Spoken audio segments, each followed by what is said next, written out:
Assalamualaikum warahmatullahi wabarakatuh.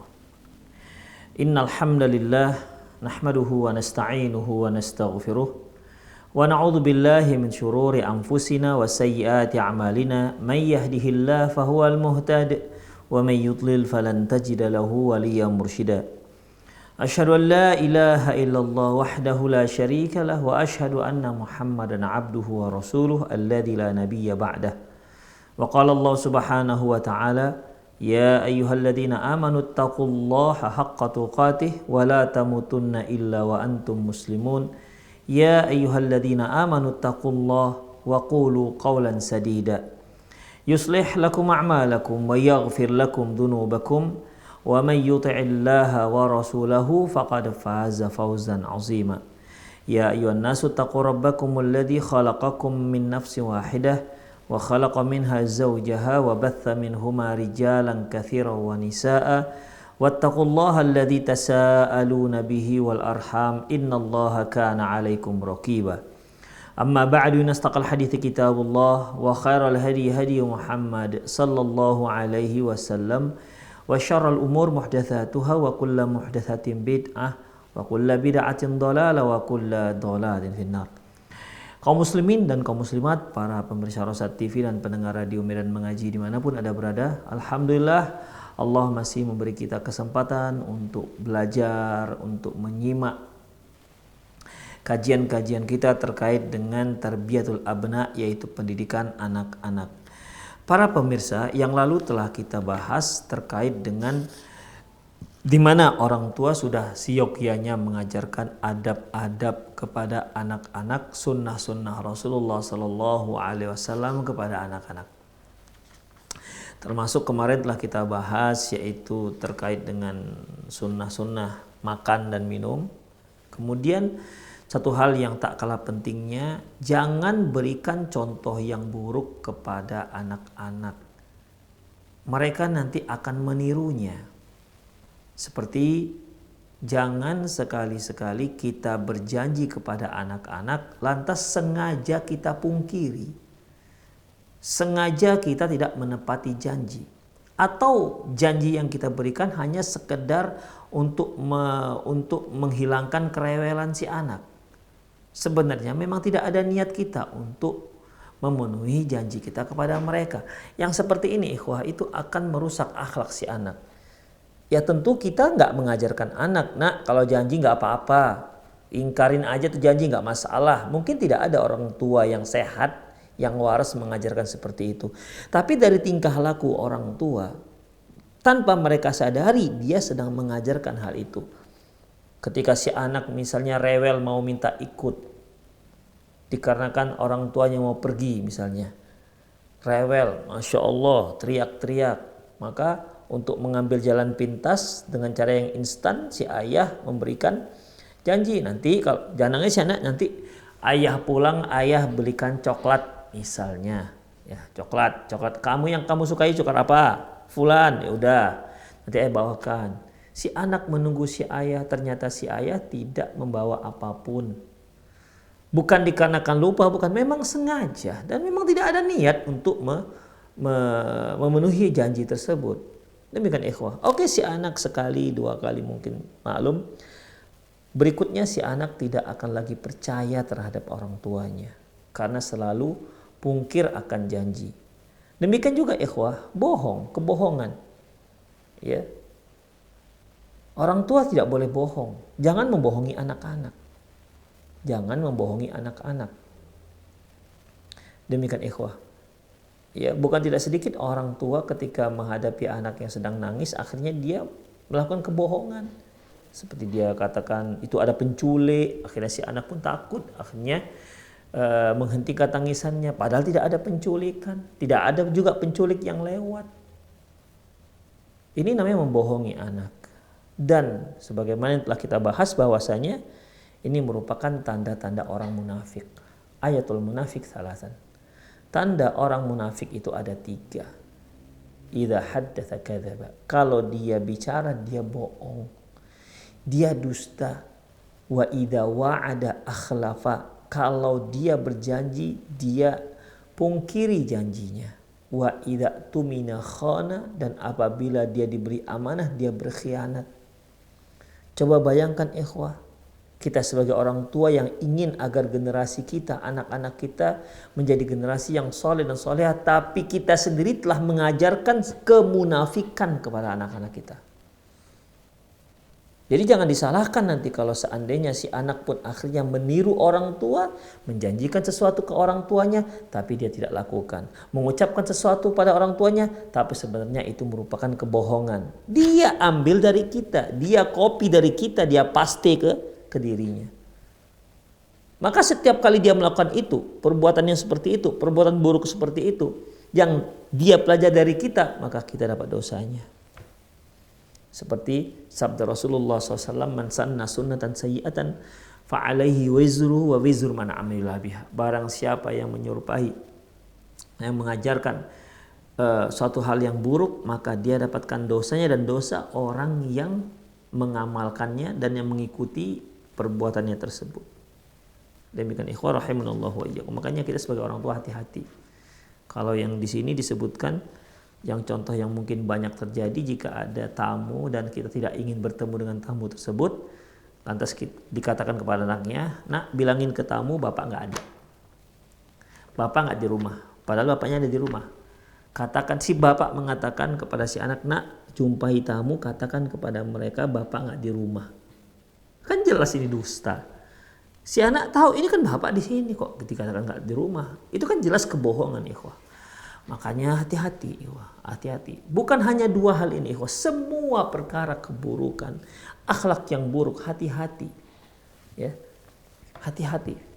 Jangan sampai kita hanya menyuruh, nak kamu jangan makanlah pakai bismillah, tapi kita nggak pakai bismillah. Makanlah pakai tangan kanan, kita sendiri makan pakai tangan kiri.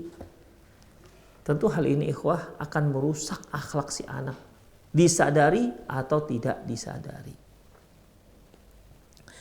Demikian. Selanjutnya ikhwah, la taghlibannakumul a'rabu ala ismi salatikum. Janganlah sampai orang-orang Arab Badui itu mendominasi penggunaan nama salat kalian. Ini ikhwah kisahnya di mana orang Arab Badui mereka menamakan salat Isya itu dengan salat atamah. Ya, salat atamah.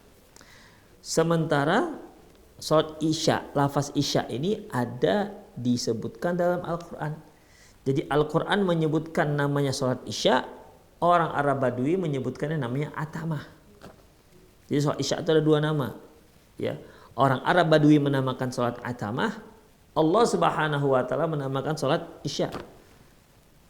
Sebagaimana firman Allah Subhanahu wa taala, ya ayyuhalladzina amanu liyasta'dzinkumul ladzina malakat aymanukum walladzina lam yablughul huluma minkum salasa marrat.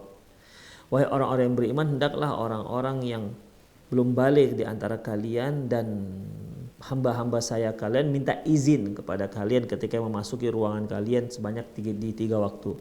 Min qabli salatil fajri, sebelum salat fajar. Wahina tada'una thiyabakum minadh dhahirah, dan di siang hari di saat engkau melepaskan pakaianmu. Wa min ba'di salatil isya, dan setelah salat isya. Rasulullah, Allah menamakan salat tersebut dengan nama isya. Demikian. Jadi namun kebanyakan mulai menggunakan lebih banyak menggunakan atamah ketimbang isya. Nah, kita lihat. Kalimatun maqulatun qalaha Rasulullah SAW. Ini merupakan kalimat yang dilontarkan, yang diucapkan, yang disabdakan Nabi SAW. Yu'khadhu minha adabun wa fiqhun min fi islahil alsinatil alfat atfali wa tahsinil lughatil atfal. Di mana dari ucapan ini, dari ucapan Rasulullah SAW ini, la taghlibannakumul a'rab ala ismi salatikum. Ya, dari sini bisa diambil adab-adab, ya, dan juga fikih dalam memperbaiki ucapan ataupun lisan anak dan memperbaiki bahasa si anak. Bal wal kibaru kadzalik, bahkan bukan untuk memperbaiki lisan si anak, bahasa yang digunakan si anak, bahkan bukan anak kecil, orang besar juga, ya, bisa dirubah dengan cara seperti ini. Ma hiya munasabatu hadhil kalimah la taghlibannakumul a'rab ala ismi salatikum. Lantas pertanyaannya, apa hubungan antara hadis ini dengan pembahasan kita dalam pendidikan anak?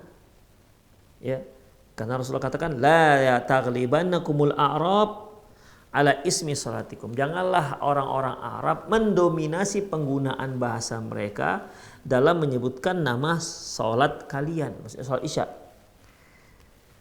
Hubungannya apa dengan pendidikan? Wa ma huwa mustafadu minha fi bahthina hadza. Lantas apa yang bisa diambil faedah terkait dengan pembahasan kita ini? Innaha kalimatun tanummu al ma'ani asliyati fit tarbiyah. Ketahuilah bahwasanya ini merupakan kalimat dari sana akan bisa kita simpulkan, bisa kita ambil buah hasil dari makna-makna yang merupakan dasar daripada tarbiyah, dasar daripada pendidikan. Amma munasabatuha, adapun hubungannya adalah, adapun korelasinya adalah fakama la yakhfa anna salatul isya laha isman. Sebagaimana yang sudah kita maklumi bahwasanya salat Isya itu ada dua nama. Ahaduhuma wa ashharuhuma al-isya. Di antaranya dan ini yang paling masyhur yaitu nama Isya. Kama qala Allah subhanahu, sebagaimana firman Allah subhanahu wa ta'ala min ba'di salatil isya, setelah salat Isya. An-Nur ayat 58. Wal akhar huwal atamah. Adapun nama yang lain adalah atamah. Kama qala Rasulullah sallallahu alaihi wasallam, sebagaimana yang pernah Rasulullah sallallahu alaihi wasallam sabdakan, yaitu wala ta'lamu ma fil atam walau ta'lamu ma fil atamah was subhi. Seandainya kalian tahu bagaimana keutamaan menghadiri salat atamah dan salat subuh, maksud salat Isya ya. Tapi Rasulullah menamakan Isya ini dengan atamah. Kalau seandainya kalian tahu bagaimana keutamaan hadir di salat atamah ataupun salat Isya dan salat subuh, la atauhuma walau habwan. Niscaya kalian akan mendatangi dua salat ini walaupun kalian datang dengan cara merangkak. Di sini ikhwah rahimanallahu wa iyyakum, Rasulullah menamakan salat Isya itu dengan nama atamah. Ya, walau ta'lamuna ma fil atamah. Seandainya kalian tahu apa keutamaan salat atamah, salat Isya, wasubhi dan salat subuh, la atauhuma walau kana sahabwan, niscaya walau habwan, niscaya kalian akan datangi walaupun dengan cara merangkak. Di sini Rasulullah sallallahu alaihi wasallam menggunakan salat Isya dengan nama atamah. Fassalatul Isya idan ismani, Isya wal atamah. Dengan demikian salat Isya itu memiliki dua makna. Satu, nama yang disebutkan dalam Al-Quran yaitu Isya. Yang satu lagi yang disebutkan Rasulullah yaitu atamah. Walakin al-ismul akthar isti'malan wa ahabbu ila Rasulillah SAW wal Isya. Hanya saja nama yang paling banyak digunakan, yang paling disukai Rasulullah penggunaannya adalah nama Isya, yaitu salat Isya, bukan salat atamah. Ini yang paling disukai Rasulullah. Wa huwa alladzi ja'a fi kitabillah. Dikarenakan itulah sebutan yang disebutkan Allah dalam kitabullah. Itulah lafaz yang disebutkan Allah dalam kitabullah, surat Nur tadi. Demikian ikhwah. Ya. Surat Nur ayat 58.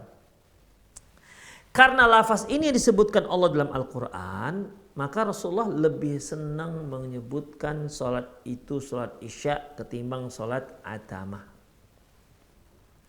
Kemudian ammal atamah. Adapun sebutan atamah, fahiyah lughatul Arab. Ini adalah bahasa orang Arab Badui. Fa in kana Nabi sallallahu alaihi wasallam takallama biha ahyanan, walaupun terkadang Rasulullah menyebutkan istilah atamah. Bal dzakaraha fil hadis, bakal dengan jelas beliau sebutkan dalam hadis seperti yang telah kita sebutkan tadi. Walau ya'lamuna ma fil atamah la wasubhi la atauhuma walau habwan. Seandainya mereka tahu bagaimana keistimewaan salat atamah dan subuh, niscaya mereka akan datangi dua salat tersebut walaupun dengan cara merangkak. Wa in kana an-nabiyyu takallama biha ahyanan, walaupun terkadang Nabi memang bicara dengan menyebutkan kalimat atamah untuk sholat isya. Bal dzakaruha fil hadis, bahkan beliau menyebutkan dalam hadis, lakinnahu lam yuhibba an tughallaba hadhil lughah ala lughatil asah wa ala afdal wal ashhar fi ahli Madinah. Namun beliau tidak suka, tidak senang kalau sebutan atamah itu lebih masyhur, lebih banyak disebut-sebut, ya. Beliau tidak ingin lafaz atamah itu lebih banyak disebut-sebut dalam bahasa daripada bahasa ataupun lafaz yang lebih afdal, yang lebih masyhur di kota Madinah, yaitu isya. Fahina idzin qala sallallahu alaihi wasallam li ashabi. Dengan demikian Rasulullah pun berkata kepada sahabat-sahabatnya. Jadi di sini ikhwah, Al-Quran menggunakan lafaz isya. Rasulullah terkadang menggunakan lafaz atamah. Tapi yang paling banyak dilakukan Rasulullah itu dengan penyebutan salat isya. Ya, salat isya lebih banyak digunakan Rasulullah. Oleh karena itu, untuk penduduk Madinah lebih banyak menggunakan nama isya ketimbang atamah. Demikian. Kemudian apa kata Rasulullah SAW? Agar jangan akhirnya yang lafaz atamah ini yang lebih banyak digunakan di kalangan kaum muslimin. Padahal dalam Al-Quran disebutkan isya. Qala hina idzin qala sallallahu alaihi ashabi. Dengan demikian Rasulullah berkata kepada sahabatnya, la taghlibannakumul a'rab ala ismi salatikum. Janganlah sampai orang-orang Arab mendominasi penyebutan nama salat kalian. Ala innal isya, ketahuilah itu adalah salat isya. Wahum ya'timuna bil ibil, di saat orang-orang ya'timun bil ibil, yaitu memerah susu unta. Demikian ikhwah rahimani Allah wa iyyakum.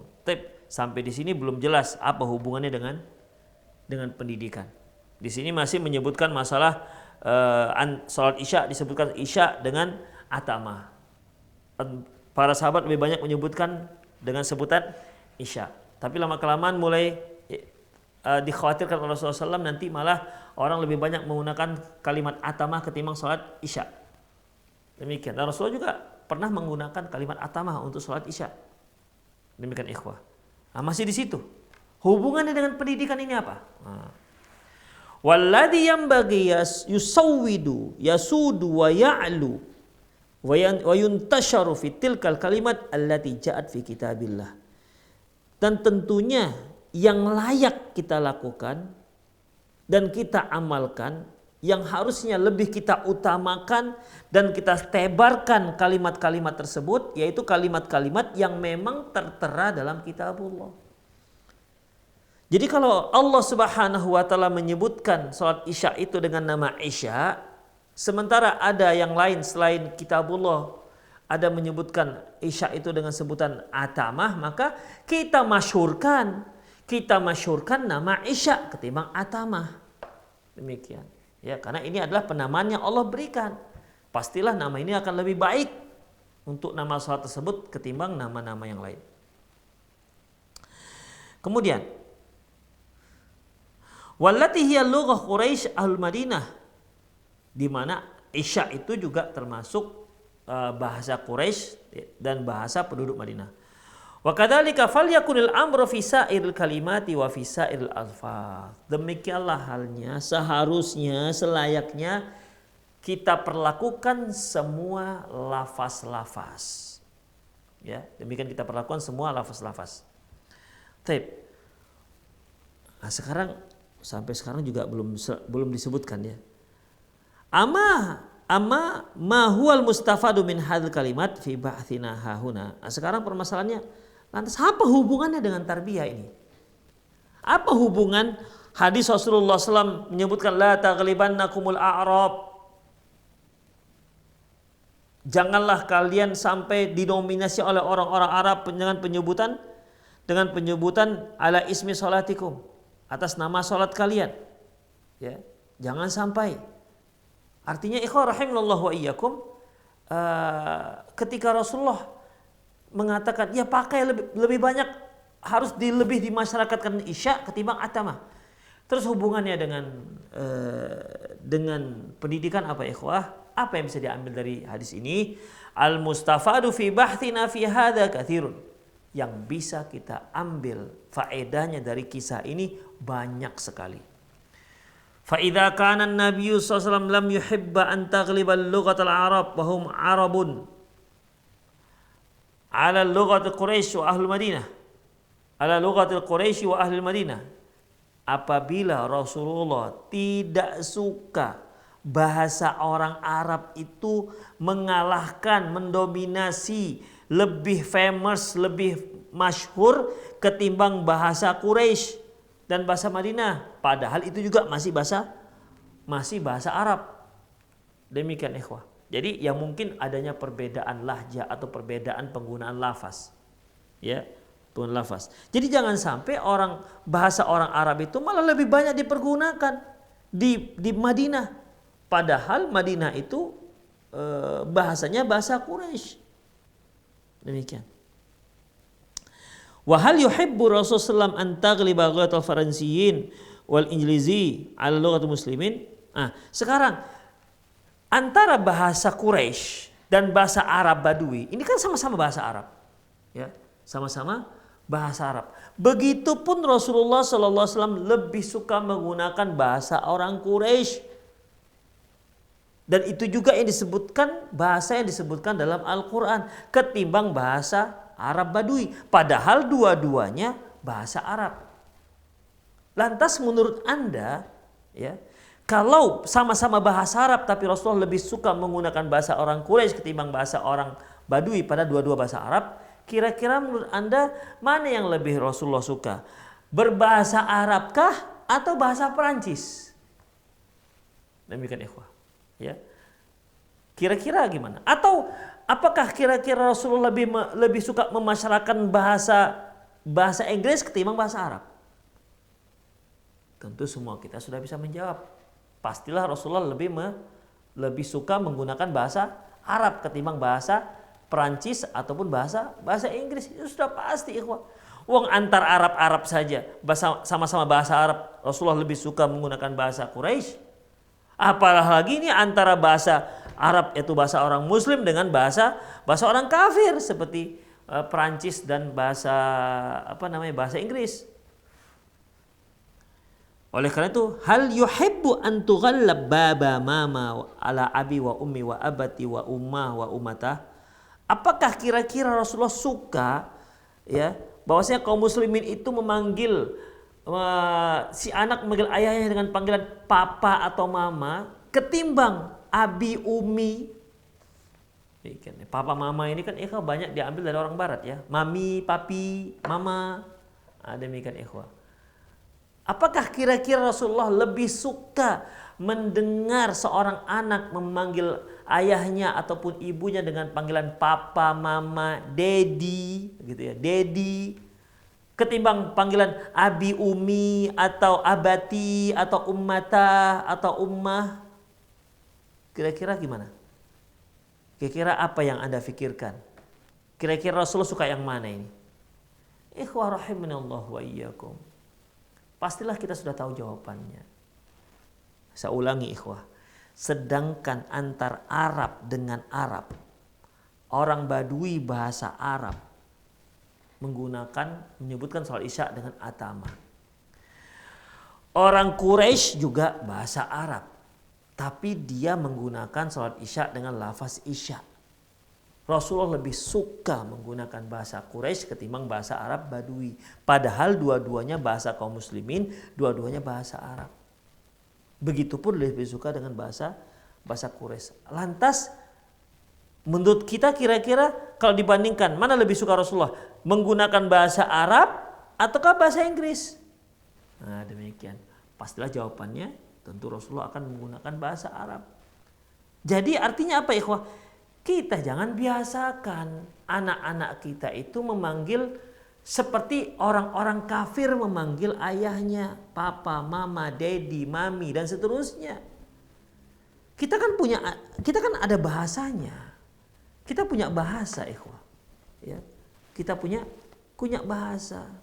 Demikian ikhwah. Walaupun di sini kita nggak katakan sampai pada derajat haram. Sebaiknya, karena masalah atamah dan isya saja kan sudah jelas bahwasanya itu disunahkan, lebih baik pakai bahasa isya ketimbang atamah. Padahal Rasulullah kan juga menyebutkannya. Demikian. Jadi kalau kita bicara sebaiknya, kan kita ingin anak-anak kita itu benar-benar orang-orang yang soleh dan solehah. Begitu, tidak meniru-niru orang-orang barat sana. Sekarang kira-kira lebih bagus mana? Lebih enak mana? Kalaupun Rasulullah hadir, kira-kira beliau lebih suka mana? Mendengar anak memanggil ayahnya Abi, mendengar anak memanggil ibunya Umi, ataukah mendengar anak yang memanggil ayahnya Dedi? Ataukah lebih suka mendengar anak yang memanggil ibunya Mami? Pastilah jawabannya tentu tidak. Ya, pasti jawabannya tentu tidak. Wahal yuhibbu an taghallaba angkal ala ammi wa khali. Apakah Rasulullah juga, menurut perkiraan Anda, apakah suka mendengar kaum muslimin lebih banyak menyebutkan paman, kata-kata paman ketimbang lebih suka menyebutkan paman dipanggil uncle ketimbang paman, atau khali atau ammi? Uncle ini kan bahasa Arab, bahasa Inggris ya. Kira-kira menurut para pemirsa, kalau Rasulullah ada di tempat tersebut, yang satu memanggil pamannya dengan kalimat ya ammi, ya khali, ya khalati, yang satu manggil pamannya uncle, ya anti. Anti kan sama anti bibi. Kalau uncle paman, kira-kira mana lebih disukai Rasulullah? Tentu tak lain dan tak bukan pastilah yang berbahasa Arab. Makanya kita jangan ajarkan anak kita dengan panggilan-panggilan seperti ini. Wala taghallaba tant ala ammati wa khalati. Jangan sampai juga lebih suka kita mendengar anak kita memanggil kalimat tante, ya, bibi, ketimbang ammati atau khalati. Demikian ikhwah. Sekali lagi, ini bukan berarti berdosa, enggak, tapi kita ingin memperbaiki bahasa anak-anak agar mereka lebih mencintai bahasa Arab ketimbang bahasa-bahasa kafir yang lainnya. Bukan berarti mereka tidak boleh mempelajari bahasa orang kafir. Boleh, silakan. Ya, boleh, silakan. Tapi ajarkanlah, tanamkan pada diri kita, pada diri anak kita, mereka cinta dengan bahasa Arab, cinta dengan bahasa Al-Quran, cinta dengan bahasa Quraisy. Dengan demikian, kalau dia ada panggil paman atau panggil ammi, kalau dia ada punya bibi panggil ammati dan seterusnya. Ya. Kalau dia punya orang tua dia panggil abi atau ummi atau ummah atau ummatah. Demikian ikhwah. Jadi tidak manggil daddy, dad. Nah, begitu. Macam orang Inggris lah ikhwah. Ya, dalam masalah ini tentunya kurang layak, walaupun tidak haram, tapi kurang layak. Innal khalila alaihi salatu wassalam, sesungguhnya Al-Khalil, hal tuhibbu an tusawwida wa tatgha hadhil kalimat ala lughatil Quran wa ala lughatil muslimin. Apakah Anda suka kalau bahasa-bahasa Inggris itu lebih mendominasi kalimat-kalimat bahasa Quran ataupun bahasa kaum muslimin? Demikian, apalagi kalau sekarang ini kan ikhwah, kalau berbahasa pakai campur-campur bahasa Inggris, kesannya keren. Ya kan? Kesannya keren. Demikian, walaupun terkadang banyak juga yang enggak paham. Itulah ikhwah. Maka gunakanlah bahasa kita. Innal Khalila alaihi salatu wassalam yaqulu li abi ya abati inni qad ja'ani minal ilmi ma lam ya'tik. Maryam ayat 43. Ibrahim Khalilur Rahman, dia memanggil ayahnya ya abati. Ya abati inni qad ja'ani minal ilm ma lam ya'tik. Wahai ayahanda, sesungguhnya telah datang kepadaku satu ilmu yang kamu tidak ketahui. Panggilannya panggilan yang paling lembut, yaitu ya abati. Kemudian beliau juga mengatakan ya abati la ta'budis syaitan. Wahai ayahanda, abati di bahasa Arab, la ta'budis syaitan, janganlah engkau menyembah syaitan. Inna syaitana kal rahmani asiyya, karena sesungguhnya setan itu durhaka kepada Allah Subhanahu wa taala. Wa yaqulu waghfir li abi innahu kana minadh dhalin. Dan dalam surat Syu'ara Ibrahim mengatakan, ampunilah dosa ayahku, sesungguhnya dia termasuk orang-orang yang sesat. Dalam surat Yusuf, Nabi Yusuf berkata, ya abati inni ra'aitu ahada asyara kaukaba wasyamsa wal qamara ra'aituhum lisajidin. Wahai ayahanda, lagi-lagi sebutan dengan abati. Wahai ayahanda, sesungguhnya aku melihat 11 bintang, bulan dan matahari. Aku lihat mereka semua sujud kepadaku. Nabi Yusuf manggil orang tuanya ya abati. Kemudian beliau juga mengatakan, ya abati hada ta'wilu ru'yaya min qabl. Wahai ayahanda, inilah takwil mimpi yang pernah aku lihat waktu kecil dahulu. Wahal yaliku antakul waghfir li baba. Jadi kalau kita berdoa, Allahumma ighfir li abi, ya Allah ampunlah dosa ayahku, coba kita ganti dengan papa. Allahumma ighfir papa, Allahumma ighfir daddy. Canggung sekali, ikhwah. Ya. Kemudian au ista'danta rabbi an azura qabri mama. Wa rasulu yaqul li Abi Thalib ya ammi qul la ilaha illallah. Atau engkau minta izin kepada Allah, ya Allah aku ingin ini azuru qabri mama. Demikian. Sementara Rasulullah sendiri berkata kepada pamannya Abu Thalib, ya ammi, wahai pamanku, menggunakan kata ammi. Wahai pamanku, qul la ilaha illallah, katakan la ilaha illallah. Fahal ya'liku ayyuqalu ya angkal qul la ilaha illallah. Jadi ketika Nabi datang kepada pamannya Abu Thalib yang waktu itu sedang sekarat, dia katakan ya ammi, wahai pamanku, ya ammi, qul la ilaha illallah, katakan la ilaha illallah. Menurut Anda kalau kalimat ya ammi itu, ya pamanku itu diganti dengan bahasa Inggris? Ya, jadi panggilannya bagaimana? Kalau Rasulullah katakan ya ammi, ini ya uncle qul la ilaha illallah, ya uncle qul la ilaha illallah. Adunnu bal utkinu anna hadza la yalik. Menurutku bahkan aku bisa pastikan bahwasanya itu tidak layak. Wali asafi fiman taqallada hadhil alfaz. Dan tentunya sangat disayangkan bagi siapa yang sekarang ini menggunakan kalimat-kalimat abi, ummi, abatah, wa ummatah, wa ukhtah, yu'addu fi zaman gharib. Ini dianggap satu hal yang aneh, ya. Wa man hazal manasib fid dunya yatafannanu fil istibdal abi wa ummi bi alfaz jadid baba wa mama. Barang siapa yang memiliki kedudukan di dunia ini, maka dia akan menukar panggilan anaknya dengan tidak lagi abi ummi, tapi yang dipanggil adalah baba dan mama. Demikian ikhwah. Fal yatanabbahal ab limisli hadzal alfaz. Hendaklah seorang ayah perhatikan lafaz-lafaz seperti ini. Wal yuhyil aba'u wal ummahatu lughatal Qur'an wa lughatul Nabi sallallahu alaihi wasallam.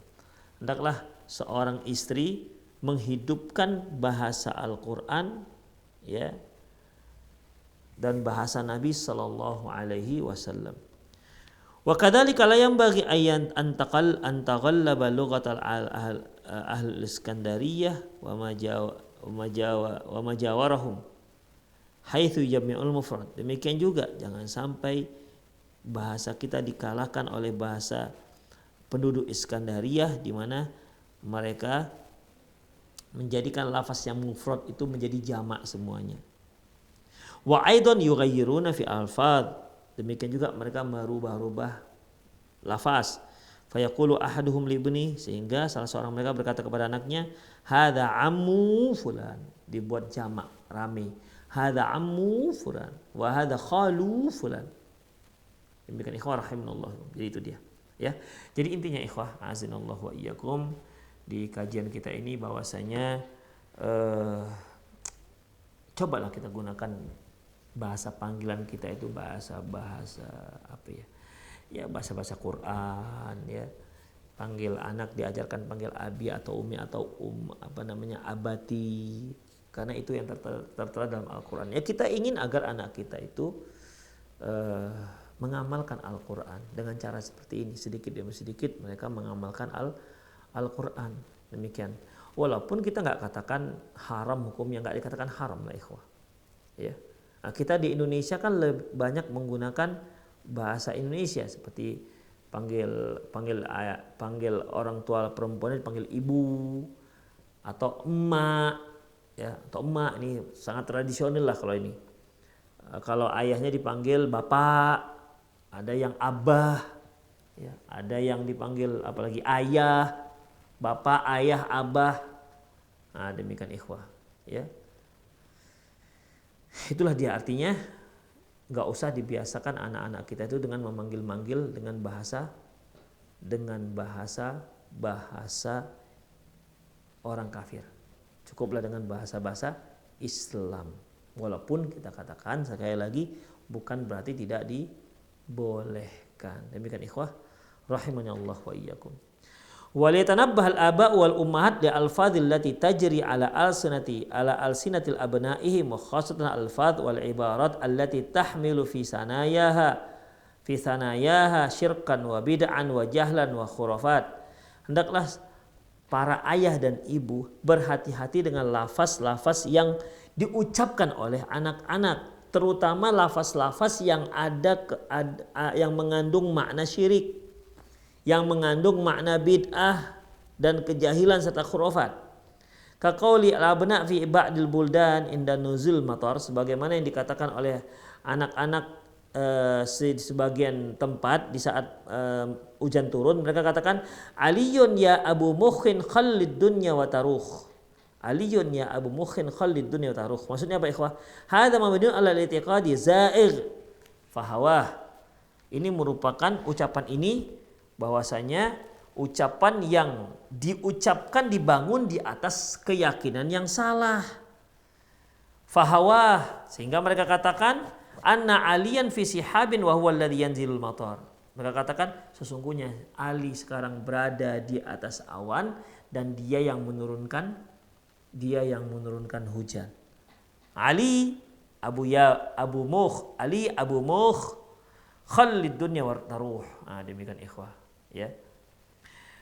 Kemudian wa kadzalika qauluhum, demikian juga ucapan mereka aliyun ya Abu Markab khalid dunya tartakib inda sima'irad. Ketika didengar guntur ataupun guruh, mereka mengatakan Ali itu sedang berkendaraan, ya, biarkan dia sedang mengendari kendaraannya. Itu ikhwah rahimanallahu wa iyyakum. Ya, di sini tentunya ya untuk menghaluskan cara memanggil, ya, supaya nampak lebih islami, nampak lebih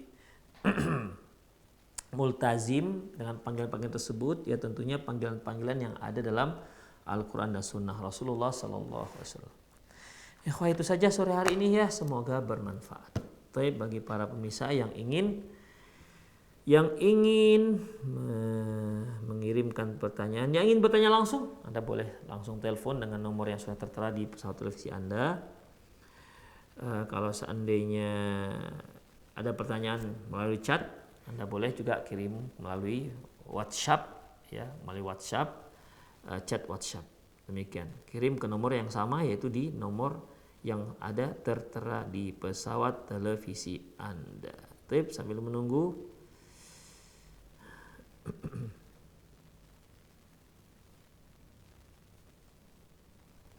Belum ada sepertinya. Jadi intinya ikhwah, sambil menunggu pertanyaan, jadi intinya kita biasakan anak-anak kita ya dengan bahasa-bahasa Islami, ya, dengan bahasa-bahasa Islami. Kalau kita lihat di sebagian tempat itu sudah lebih banyak penggunaan bahasa-bahasa Arab, bahasa-bahasa Inggris, ya, bahasa-bahasa Inggris. Kalau kita lihat di Jakarta, itu lebih banyak menggunakan, di samping dia bahasa Jakarta, juga untuk anak-anak kaula mudanya, anak-anak milenialnya itu banyak juga menggunakan istilah-istilah Inggris.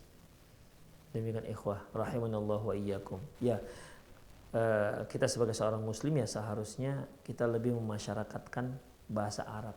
Tapi ya begitulah, kaum muslimin sendiri sebenarnya lebih banyak yang tahu, yang gandrung dengan bahasa Inggris ketimbang bahasa Arab, sehingga bahasa Arab itu sendiri tidak begitu familiar di tengah-tengah masyarakat. Tapi sebenarnya ikhwah, kalau kita bisa menyemarakkan, bisa.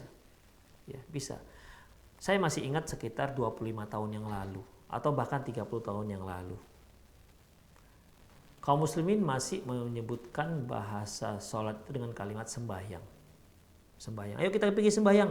Nah, demikian. Padahal kan Islam punya nama tersendiri yaitu sholat. Alhamdulillah sekarang sudah lebih familiar, lebih banyak menyebutkan nama sholat ketimbang sembahyang. Tapi bagi orang-orang Minang masih banyak juga menggunakan kalimat-kalimat sembahyang. Seharusnya sudah dirubah. Bukan kita katakan nggak boleh ya. Seharusnya dirubah, ada yang lebih baik yaitu dengan sebutan-sebutan sholat, bukan sembahyang. Ini salah satu contoh ikhwah, ya.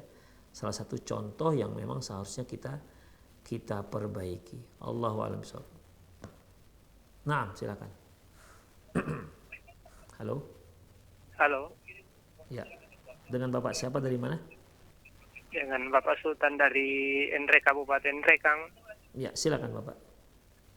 Itu apa hukumnya itu Pak, itu kalau kebanyakan orang itu mensyarahi kuburan itu biasa itu dibacakan surah Al-Fatihah di atasnya itu, dan ada juga itu yang menyiram air itu di atasnya. Apakah itu ada dalilnya Pak? Okay. Dan apakah itu bacaan Fatihah itu sampai pada si mayit itu yang ditujukan itu Pak Ustaz? Okay. Itu saja Ustaz. Oke, jazakumullah khairan Bapak yang bertanya, wa barakallahu fikum.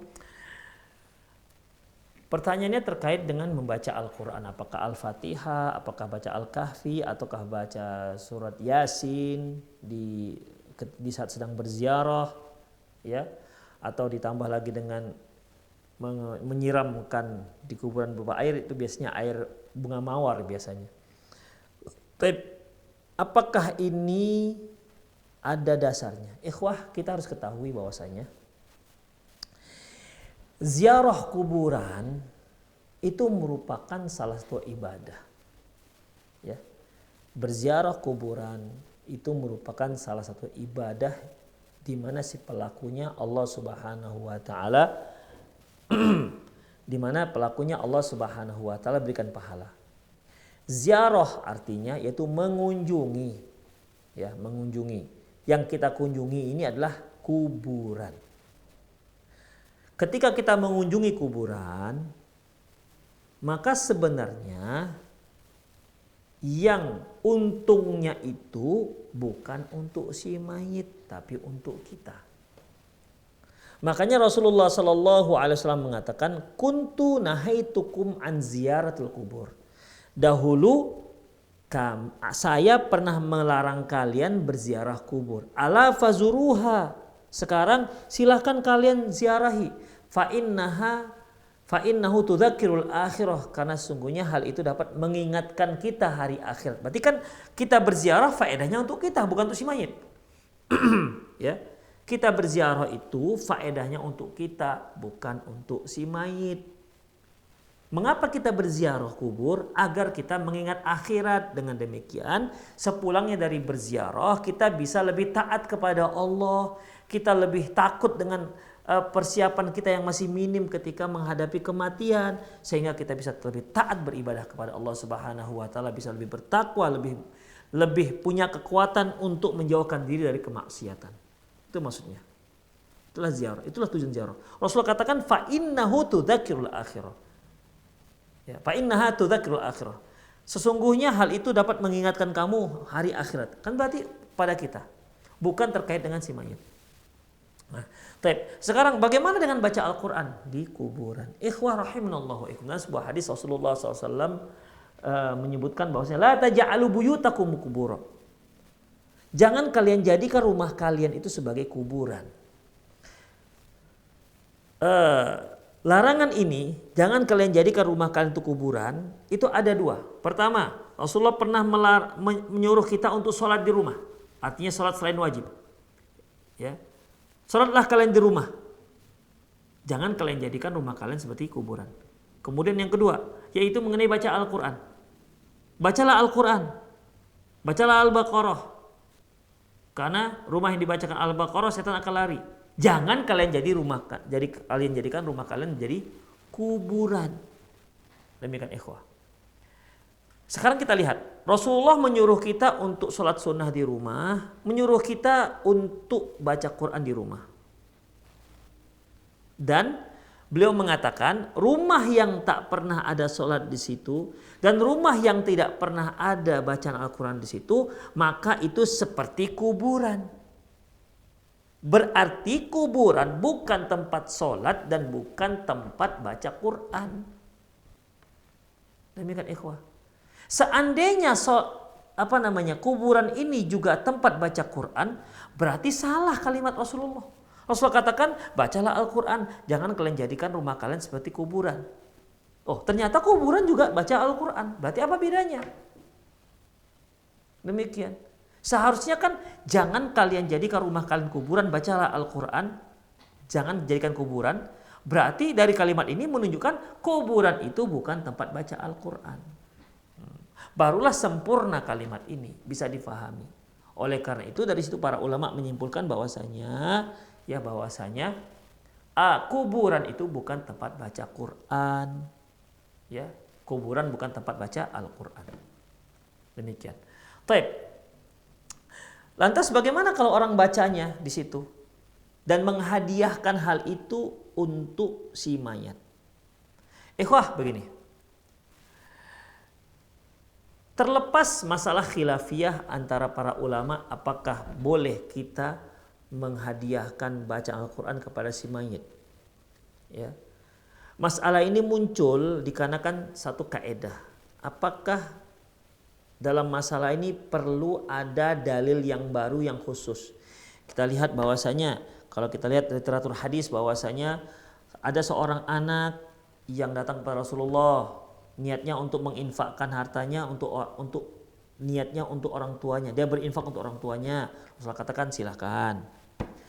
Ada seorang anak yang dia katakan ya Rasulullah, kalau seandainya ibu saya masih hidup, sempat hidup, beliau akan ingin agar berhaji. Bolehkan aku hajikan? Rasulullah silahkan haji.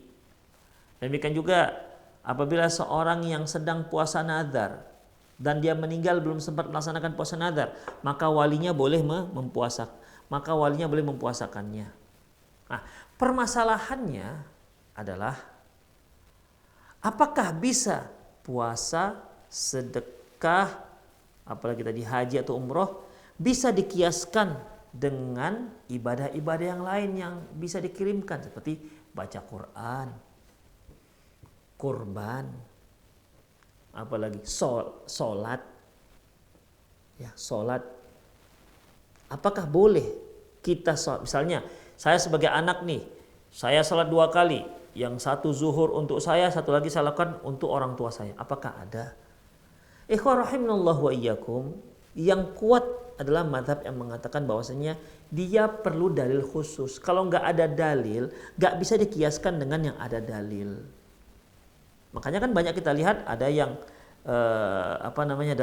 dalam daftar berkorban si fulana almarhum, padahal yang memberi dia dananya adalah anaknya. Maka ikhwah rahimanallah wa iyyakum bahwa baca Al-Qur'an apalagi dan lain-lainnya, ya, itu yang rajih Allahu a'lam bissawab tidak sampai. Karena yang menyampaikan ini adalah Allah dan Allah tidak pernah memberikan keterangan seperti itu. Rasulullah juga nggak pernah memberi keterangan.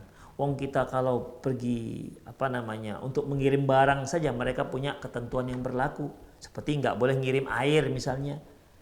Demikian. Ya, itu kan kita ketahui setelah ada yang memberitakan. Nah, ini kan kita ketika kita mengirimkan pahala untuk si mayit, sekarang yang menyampaikannya siapa? Kan Allah Subhanahu wa taala.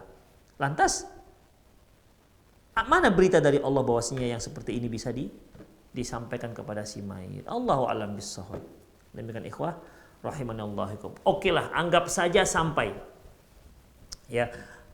Kita pakai mazhab yang mengatakan sampai. Kalau saya tidak salah, Ibnu Taimiyah mengatakan sampai. Kalau saya tidak salah ya. Anggaplah baca Quran itu sampai. Ikhwah, lantas mengapa harus di kuburan? Mengapa harus di kuburan? Anda baca saja di rumah. Kalau memang mau mengirim pahala bacaan tersebut. Ini kalau kita pakai madhab yang menyatakan sampai. Kenapa harus di kuburan? Bukankah kuburan itu bukan tempat baca Quran? Demikian ikhwah. Jadi bagaimana? Ya, kita ke kuburan itu ziarah, mengingat hari akhirat. Kalau kita perlu doa untuk si mayat, dan tidak perlu membasahinya dengan air mawar. Tidak ada fungsinya sama sekali, apalagi dengan menabur-naburkan bunga-bunga. Ya, menaburkan bunga-bunga. Karena sesungguhnya ikhwah, kalau kita katakan adalah dasarnya, oke. Emang kalau dahulu Rasulullah tuh kalau ditaburkan bunga pakai bunga apa? Bunga kantil, bunga bugenvil, bunga apa? Yang ada itu waktu itu ya bunganya bunga korma, dan mereka nggak akan mungkin mengambilnya karena bunga korma itu merupakan cikal bakal korma. Demikian ikhwah. Ya. Adapun ketika Rasulullah menusukkan pelepah korma dan mengatakan semoga dia diringankan azabnya selama pelepah ini belum kering, malam yai basah, selama pelepah ini belum kering, itu khusus untuk Rasulullah karena beliau katakan ini penghuni kuburan ini sedang diazab. Demikian ikhwah. Jadi nggak ada satupun dalil yang menyebutkan atau mengisyaratkan bolehnya menyiramkan menabur-naburkan bunga dan menyiramkan air. Oh, emang kenapa rupanya? Ikhwah, itu merupakan sebuah mubadzir. Apalagi kalau diiringi dengan keyakinan ini jadi khurafat. Demikian. Allahu a'lam bishawab.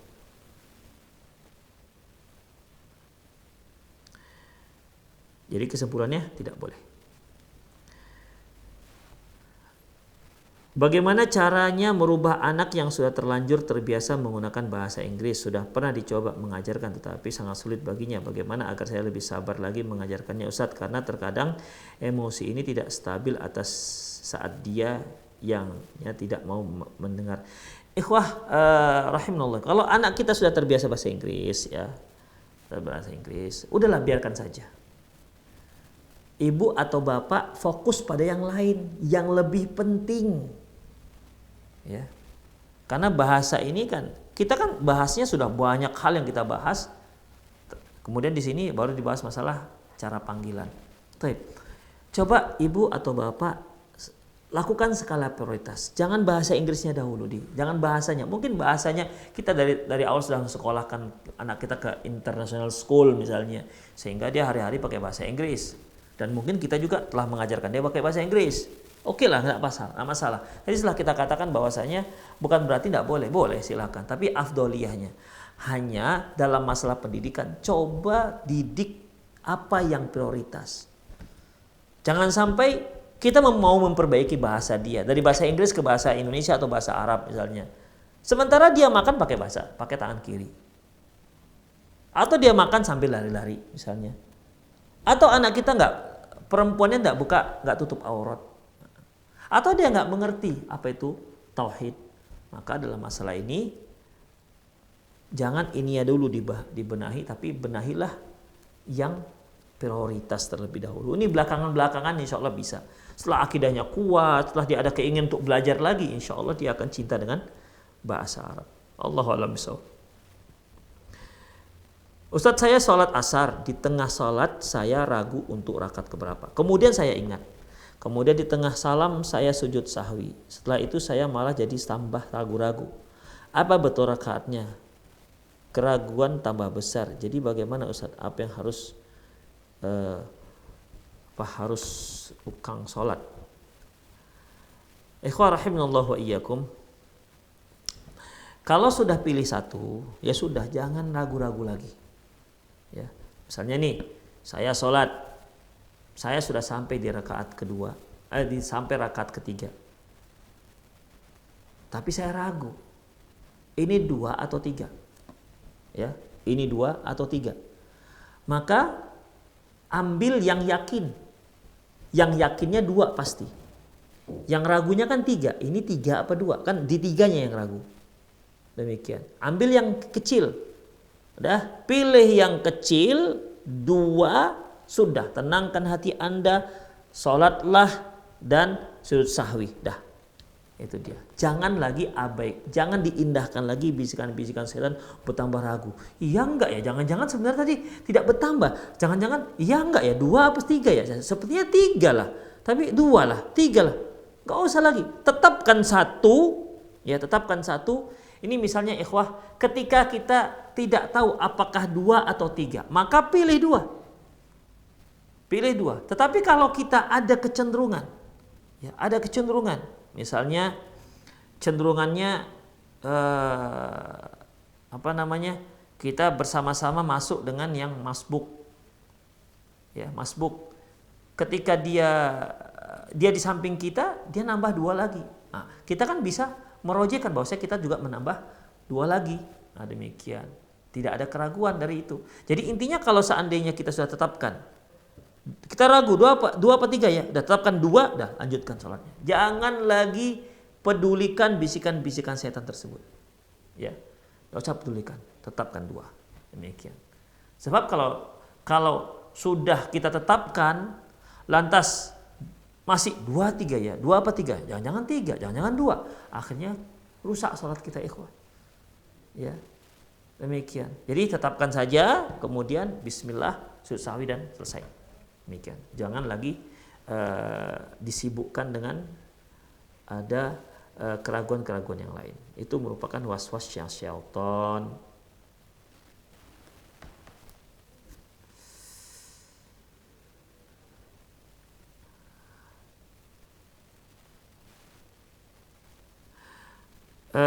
Anak kedua saya usia 3 tahun. Kadang-kadang tidak mau kalau disuruh baca bismillah sebelum makan. Walaupun sudah diberitahu keutamaannya. Harus bagaimana Ustaz? Beritahukan terus. Ya. Nak, baca bismillah. Nggak mau. Baca bismillah ya nak. Begitu. Ingatkan terus. Terus ingatkan. Ya. Terus ingatkan. Atau kalau dia makan, tahan dulu makanannya. Baca bismillah.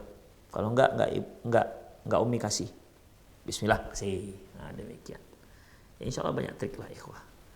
Tapi itu saja kajian kita sore hari ini, semoga bermanfaat ya. Aku qouli hadza wa astaghfirullah li wa lakum wa lisal muslimin innahu wal ghafurur rahim.